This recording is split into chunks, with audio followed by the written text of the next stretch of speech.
നമസ്കാരം എല്ലാ കുട്ടികൾക്കും ഗിരീഷ് സാറാണ്. +1 ഇംപ്രൂവ്മെന്റ് റീവാലുവേഷൻ. പല കുട്ടികളും ചോദിക്കും റീവാലുവേഷൻ റിസൾട്ട് എന്നാണ്. യഥാർത്ഥത്തിൽ റീവാലുവേഷൻ്റെ വാലുവേഷൻ മൂല്യനിർണ്ണയം തുടങ്ങിയിട്ടില്ല.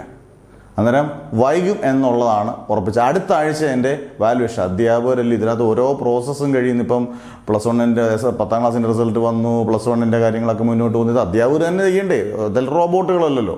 അന്നേരം ഓട്ടോമാറ്റിക്കായിട്ടും +1-ൻ്റെ റീവാലുവേഷൻ്റെ അടുത്ത ആഴ്ച തുടങ്ങും. പെട്ടെന്ന് തന്നെ ഈ പറഞ്ഞൊരു 10 ദിവസമൊക്കെ എടുക്കുമായിരിക്കാം, മാക്സിമം ഒരാഴ്ച മുതൽ 10 ദിവസം വരെയൊക്കെ എടുക്കുമായിരിക്കാം അതിൻ്റെ റിസൾട്ടിൻ്റെയും കാര്യങ്ങളും ഒക്കെ വരാൻ. എന്തായാലും ഒരു ജൂൺ 10ാം തീയതിക്കുള്ളിൽ പ്രതീക്ഷിച്ചാൽ മതി നിങ്ങൾ റീവാലുവേഷൻ, അല്ലെങ്കിൽ ജൂൺ 7ാം തീയതിക്ക് 10ാം തീയതിക്ക് ഇടയിലൊക്കെ പ്രതീക്ഷിച്ചാൽ മതി റീവാലുവേഷൻ റിസൾട്ട്. എന്തായാലും വൈകും എന്നുള്ളത് ഉറപ്പാണ്. ഇന്ന് നാളെ എന്ന് പറഞ്ഞ് നിങ്ങൾ കാത്തിരിക്കേണ്ട ആവശ്യകത ഇല്ല.